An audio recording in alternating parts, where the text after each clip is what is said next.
Thanks so much for being here again. Welcome to this evening's webinar, where we are going to focus on the conversion process from regular decision to early decision 2. My name is Mari Preller, and I am an Associate Dean of Admission at Colgate. I predominantly work with students from the states of Connecticut and Rhode Island, as well as the countries of India and Pakistan. I'm joined by two wonderful people, one of whom you will see the entire time with me, and one of whom is behind the scenes and will be answering any questions that you guys have. Throughout the next half an hour or so, this is really just a space for all of you to ask the questions that are on your mind. So we will sort of run this in a Q&A format. So any questions that you have, please feel free to drop them in the Q&A, and my colleague Taylin, who's an admission counselor, will be behind the scene answering some of those questions, and we'll get to some of those as well. We are joined today by a wonderful student, Elizabeth, and I'm going to have her introduce herself, but she is a great representation of Colgate and the process of converting to early decision 2, and is a wonderful resource. So Elizabeth, thanks so much for joining us, and if you'll introduce yourself. Yeah, of course. Hi guys, my name is Elizabeth. I'm a sophomore here at Colgate. I am intending on majoring in philosophy with a minor in art and art history.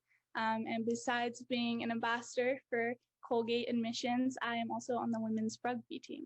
So, yeah. Awesome. Oh, and I'm from the Bay Area in California. Elizabeth and I were just talking about how she really traded in the weather as it was snowing all day today around here. So I first want to start off by congratulating all of you, right? You've gotten through you have gotten to your senior year of high school. I'm sure some of you feel like maybe the end is not in sight, but it is. And you've also at this point submitted your applications to college, and that's a really big accomplishment. So you should all be very, very proud of that. No matter what happens at the end of this cycle, that's a really big accomplishment for all of you. There's a couple of rounds of applying to colleges that I want to first start by defining how early decision is different than regular decision. If you are on this call, I am going to assume that likely you have applied regular decision to Colgate, and that deadline is about 10 days ago or so. If you have applied to Colgate at this point, you know that regular decision is a non-binding application process whereby we get back to you at the middle to end of March or so with your admission decision. There is another way of applying, which is through early decision 2. When you've submitted your regular decision application, the process of converting is actually pretty simple. You'll just need to submit the early decision agreement, which is essentially a signature from you, a parent or guardian, as well as a counselor or teacher or school professional, whatever you have available to you. Once you submit that, you can send it to the admission office, just really admission@colgate.edu, and say, please convert my application into early decision. Once we see your application has come through by early decision, we'll reassess it within the context of the early decision pool. There's a few benefits of applying early decision. Because Colgate doesn't track interest at any point throughout the application process, early decision is your way of saying that Colgate is your #1 choice. There's a lot of emails that we get all the time of people saying, I'm so committed to Colgate, it's my #1 choice, but that doesn't actually count as part of the application process. Your way of doing it is by converting to early decision. Because there's a smaller pool of early decision candidates than there are regular decision candidates, there's more of an ease or more likely for us to be able to say yes to students during that time because it is a binding application process. You also will hear back earlier about your early decision closer to the early part of March or so. We do know that it's a big decision to make, right? It's a big decision to say, I'm absolutely going to this school no matter what. So we want you to kind of feel informed, and that's what this space is for. I see a lot of people saying hello, and that's great. Again, if you have questions, definitely feel free to submit them in the Q&A. Before we get to any questions, I do want to turn over to Elizabeth. And Elizabeth, will you just tell us a little bit about your college search process, what that looked like for you, just sort of in general? Yeah, of course. So I kind of started off with just area. I knew I didn't want to go to school on the West Coast. I wanted to change for 4 years, a stark one, I guess, but I looked at schools only on the East Coast, liberal arts schools, just because that small classroom and small campus really worked for me well as a student and just as an individual. And looking at all of them gets a little complicated because they can start to blend together a lot, and I totally get that. But when it came to Colgate, I thought it really stood out not only just because of its beautiful campus, which you know if you've seen pictures or visited it, but they have all the seasons, it's really pretty, all good things, but also because they have this really wonderful balance, or we have this really wonderful balance between social life and academics. And that was something that was really, really important to me. I wanted a wonderful education where I learned a lot every day. I was inspired by my classmates, by my professors, always challenged in my courses to do better and know more.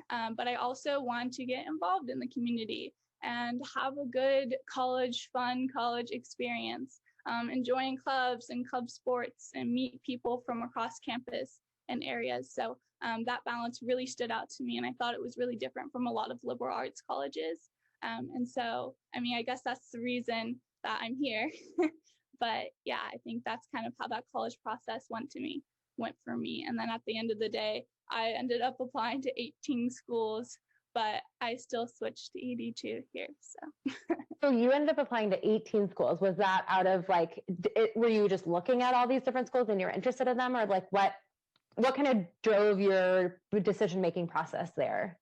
Yeah, I think I was just looking at a lot of them, and again, like they do start to blend together. So I almost couldn't differentiate like which ones I liked, which ones I didn't, which ones I could take out or not from my list. And so I just kind of decided to do all of them, which in retrospect was a lot of work. But yeah, that's kind of how I went about it. Great. And then ultimately, obviously, you chose to apply early decision too. So out of those 18 schools that you applied to and them all kind of looking the same, like what ultimately made you want to convert to ED2? Yeah, so I guess it's kind of a short story, but Colgate was hosting like a conference near me in San Francisco. And I hadn't seen that from any other school. So I decided to go. Colgate was definitely one of my top schools. I loved it a lot. And when I went, they had like current students speak and alumni go up and speak just about their time at Colgate, about what they had learned, all of that. And one alumni got up on stage, and I wish I remembered his name, but he was really wonderful. And he shared 13 things he had learned from his time at Colgate. Yes, very cheesy, but very sweet. And I was kind of expecting a very long list of almost like academic workplace focused, things, just because he was successful and he had gone through a liberal arts college that was competitive. And so that's kind of was my expectation. But when he got up on stage, he shared mostly just life lessons he had learned, like ways to go about conversations with people and be social and things like that, that really were relevant to how he's grown, or how he had grown as a person over the 4 years. And that really spoke to me, just again, going off of that balance point. Your purpose here is, again, to have an excellent education, but to grow as a person, become a citizen of the world in all these ways. Take every opportunity that comes at you and be able to really put your full effort and energy into each one. And so I heard him speak, and I saw my admissions advisor there, who's Gary Ross, a sweetheart. And I talked to him and felt really noticed. It felt important. It felt like the school really emulated exactly what I wanted in a college experience. And so I switched to ED2 the next day and found out a week later, and here I am. So yeah. Full circle. That's awesome. And now you're going to be one of those alumni going back out and doing the same thing. And I mean, you bring up a really good point too, is the alumni network is one of the most powerful tools that Colgate has. And it is ultimately a reason that a lot of students end up choosing to come to a place like Colgate, because that support network is so incredibly strong and is there from day one, from day -1 even, or -7. So thanks so much for sharing that story. It's really great. I haven't heard that before. We have a lot of questions coming in, and these are great. I want to clarify one thing before we get into things. Early decision is a binding application process, which means that if you submit your application through early decision, you are committed to coming.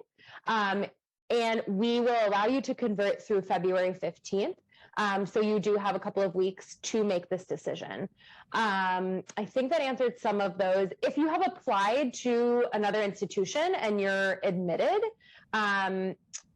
even and then you get a early decision 2 notification from Colgate or any school that you've been admitted, you are committed to attending Colgate or that other school. So in this case, Colgate, and you must withdraw all the rest of your applications. Even if you've gotten a financial aid package that's better somewhere else, you are committed to coming if you have submitted an early decision application. We are committed to meeting 100% of demonstrated financial need for all admitted students, domestic and international. That's something that you will find out as you go through the process. If you're accepted, you will get if you've applied for financial aid and you've been accepted, you'll get a letter with that. That's a financial aid award letter for you. Of course, if the financial aid doesn't work out or it's not what you thought it would be, we'll work with you first to kind of figure out what that means. And if we can do an appeal process, then we'll do that to gather more information from you and your family. If not, we will release you from that binding contract. Another question that came through is about the percentage of students that we take through early decision. We don't differentiate our early decision 1 and our early decision 2 pool.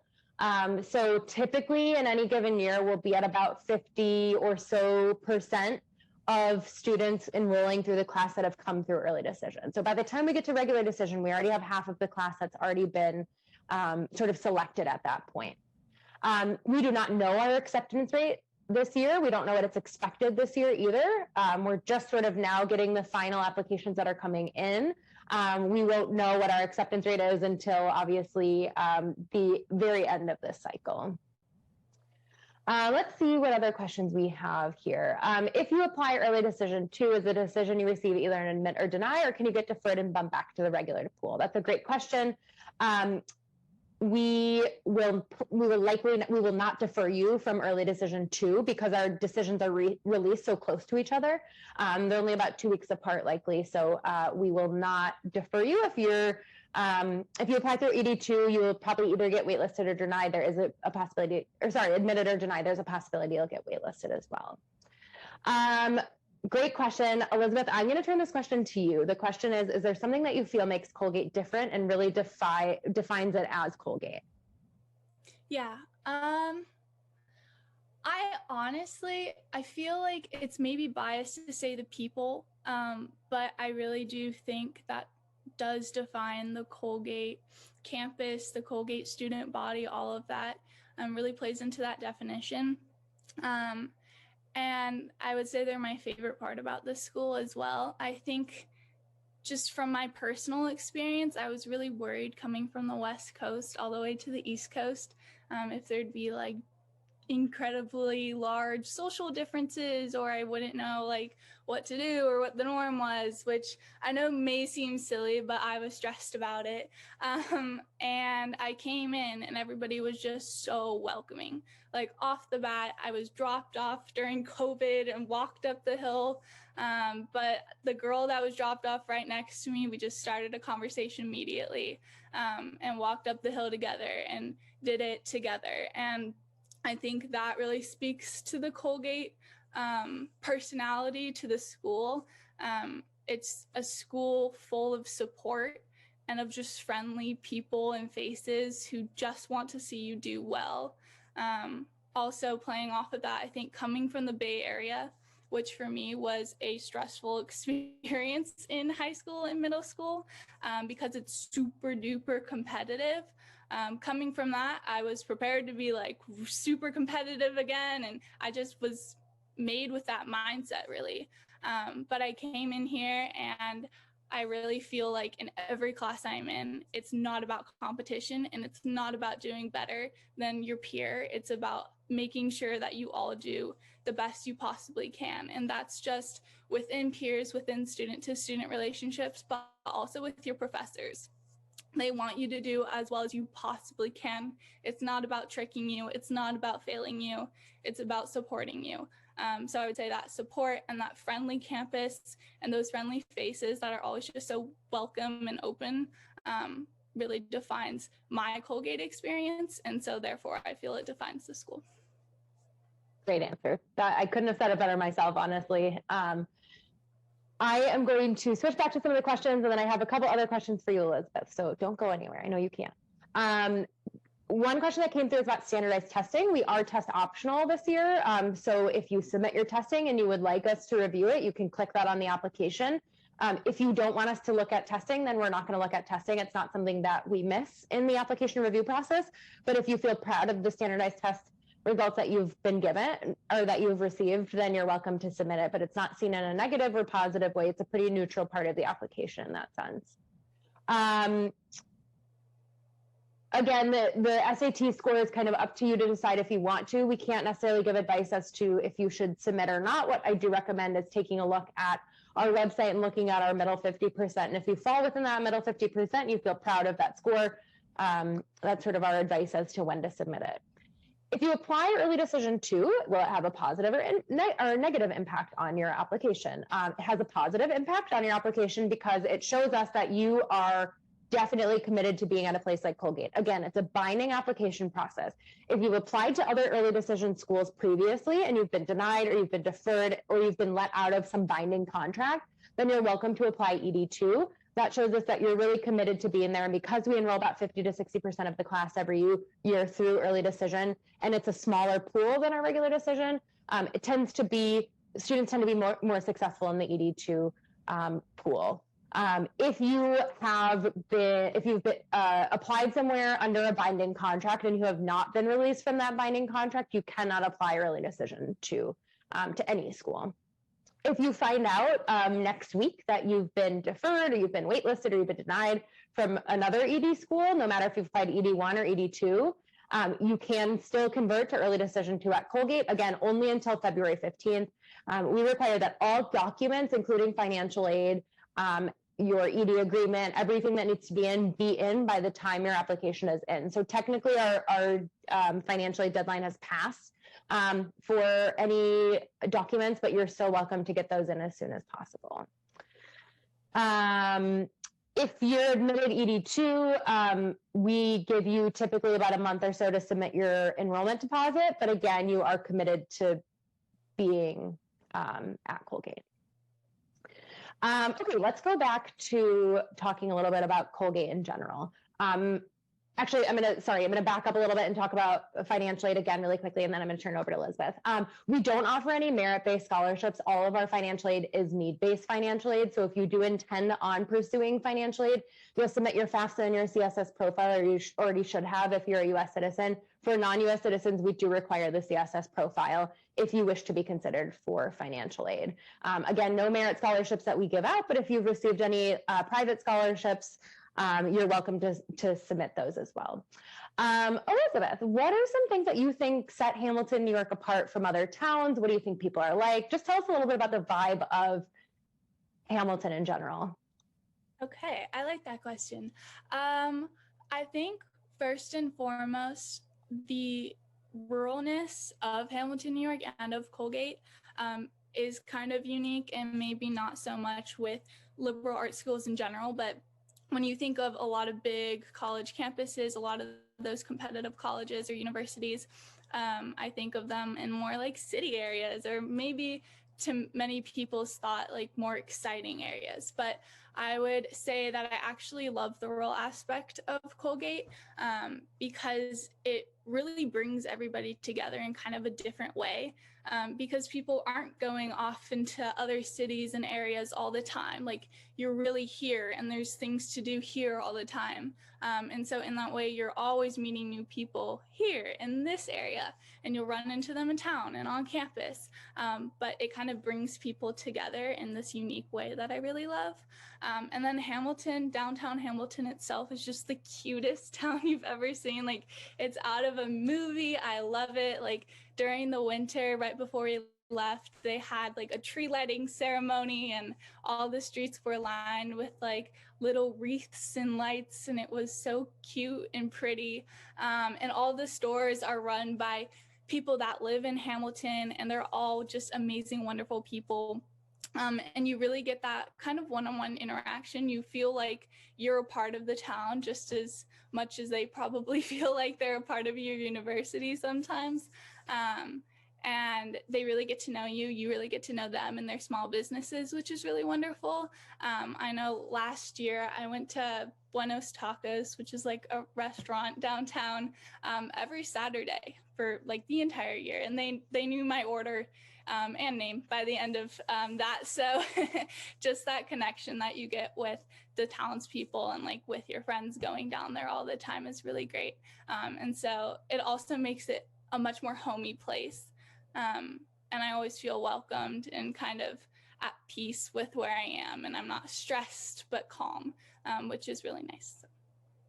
I think you hit the nail right on the head. If Taylin were showing her face right now, she'd probably tell you that people at Fojo know her order, and they know when she's going to walk in every weekend, which I just think is incredible. It's just a community that really kind of is looking out for each other, but it's also a community that has kind of one of everything to offer for students. You don't feel like you're trapped by any means. There's another question about like transportation to the airport or any other means of being able to get home for students who don't bring a car to campus. Elizabeth, obviously you're not from the area. Do you want to talk a little bit to that point? Yeah, sure. So I don't have a car here, and I don't think I ever will, because that's just a little too far for me. But I mean, first and foremost, you will always know somebody that does have some car form of transportation here that you can use, or they'll pick you up and bring you somewhere. So that's really nice. But we also have the Colgate Cruiser. So that's like our university bus that runs every 10-15 minutes. You can track it on your phone. It's really convenient. I really appreciate the phone tracking. Like when it's snowing like it is, I'll just stay inside as long as possible and then head out. But that's one form. It'll bring you really everywhere on campus, to the grocery store, to downtown, all of that. So that's really great. In terms of like airport travel, all of that, they have shuttles, on-demand shuttles that are really easy to sign up for. So I take them every time I go to the airport, come back to Colgate, and then I fly right out of Syracuse. But I know that there's other transportation if you're going to New York City to go home and you don't have a ride or you don't have a car. There are buses that'll bring people back and forth there too, all Colgate run. And really affordable. So, yeah. Great. I mean, this is like sort of a tough question, but I guess, how do you feel like Colgate has been since COVID? Obviously you started college in COVID experience, so you don't know Colgate pre-COVID, which I think is a really good perspective, especially for seniors in high school right now. Hopefully we'll be past this next year, but we said that last year too. So just talk a little bit about sort of Colgate and how we've been managing COVID and your experience since you've been here. Yeah, I mean, I think first and foremost, how Colgate has handled COVID is really wonderful, especially last year when it was even more pressing. They did a great job testing every other week. We isolated for the first 2 weeks at the beginning of each semester, and then slowly opened gate by gate. And though it may have been annoying at some points, it was definitely for our safety, and we saw those results, and that was true, and what they were doing was working. And at the end of the day, it did make it a better college experience, because I wasn't worried about not coming back, and I wasn't worried about going home and just stopping my freshman year like that. I knew I'd have at least a full year here on campus with some classes in person, which is more than I could have asked for after everything that had gone down. And so this year as well, they're doing a wonderful job. When Omicron has ramped back up, they've risen to the occasion. So doing more testing, we're all required to be vaccinated. So all good steps like that. So I think on like a technical side, they've done a really great job. And then on a social side, I would think I was really worried, because I wanted to meet new people and still be able to make friends from across campus, not just out of convenience who I was living with. And so I was kind of concerned about that, but still they had so many different events and orientations and whatnot that have really been there for me to meet people and really dismiss those worries. And if anything, I appreciate COVID for making me closer with smaller groups of people. I think that this year I've been able to meet a lot more people, but last year it was hard from time to time. But the people that I did know, I got to know really well. And that was really nice because it made me feel super supported, and it made me feel like I had a lot of people that cared about me here. So I do appreciate COVID for that, I suppose. We have a student who has asked you specifically how you found adjusting to like the college schedule. How do you balance rugby and social life and academics? Yeah. I won't lie, it can be a lot. And so when you sign up for a bunch of things, like, know that you're going to have a bunch going on.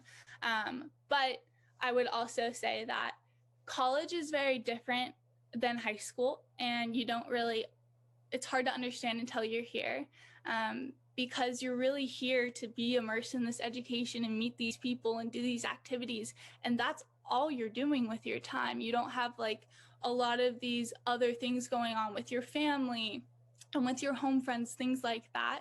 And so you have much more time than you ever realized. So it can be difficult to juggle things, but I think overall, again, just talking about that balance, like I have my 2 classes a day, and that works really well for me. And then I do the homework for that, and then I'll go to sports, and I'll do my extracurriculars in between then, and I'll have a social life along with all that, because I am here to work at the same time as I'm here to be social. So, well, let me backtrack a little bit. What's different about high school and college is that you're only at high school for so long during the day, and then you leave. But at college, you live there. You live with all these people. And so I can take an hour out of my day to hang out with my friends and then go back to work, and then go to class, because that's all I'm doing. That it doesn't really affect anything. I don't lose precious time.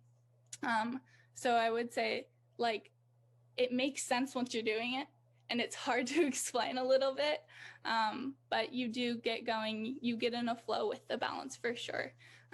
And it can be, your schedule can be as complicated or as simple as you want it to be and as you make it. So just knowing yourself really helps with that balance for sure.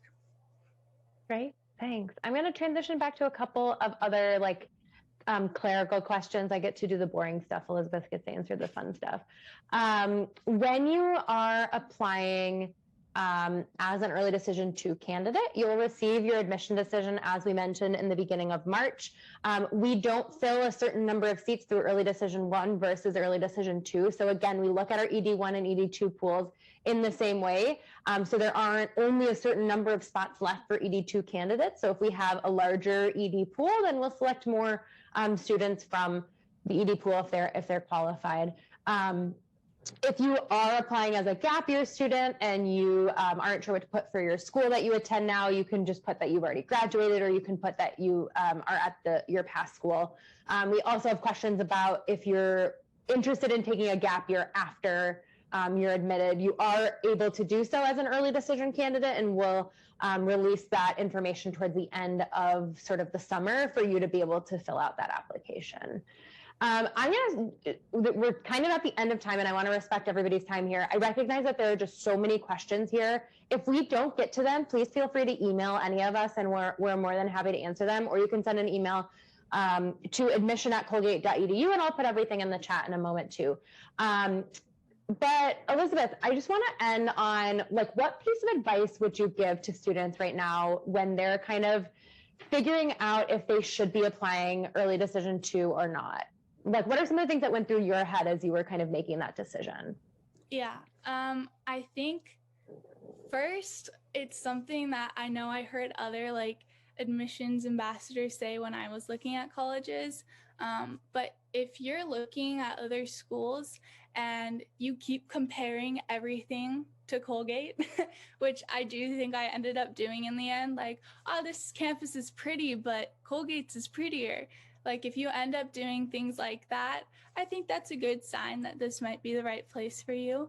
And then I would also just say go with your gut. It's usually right. And if you come on this campus, or you take a virtual tour, you talk to people, or you're sitting in this webinar and you just have a gut feeling that this is the place for you and that you will belong here and that you do belong here, then you probably do, and you probably will find a wonderful group of people and experience here. And so I think that at the end of the day was what I went with. It just felt right. and it still feels right. And I think about, even looking back, would I do anything different? And I really wouldn't. And I think that's because I kind of followed just my heart, really. And that kind of sounds cheesy, but it's true. And yeah, if you can see yourself sitting at the campus, sitting in those classes, talking to these people, then you'll have a great time here, and it's probably the right decision. Yeah. Again, I couldn't have said it better myself. I really want to thank Elizabeth for joining us tonight and sharing her experiences. I know it's been super helpful for a lot of students on this call right now. We both are, obviously, we all kind of at Colgate are very passionate about the Colgate education and believe in the philosophy that Colgate provides. Again, a couple of things to leave you with. If there are other questions that you have, please feel free to reach out to any of us. I put some contact information in the chat. And you can find your regional dean on our website. You can also find a number of students' contact information on our website, or you can just email admission@colgate.edu. Again, the deadline for applying through early decision by converting your application from regular to early through the ED agreement is February 15th. We'll get back to you by the beginning of March or so with your early decision. If you've applied regular decision and you choose that early decision is not for you, that is totally fine. We'll get back to you about mid to late March or so. Again, thank you all so much. I want to thank my colleague Taylin for answering all those questions. She was typing away back there. Again, if you have additional questions, please reach out.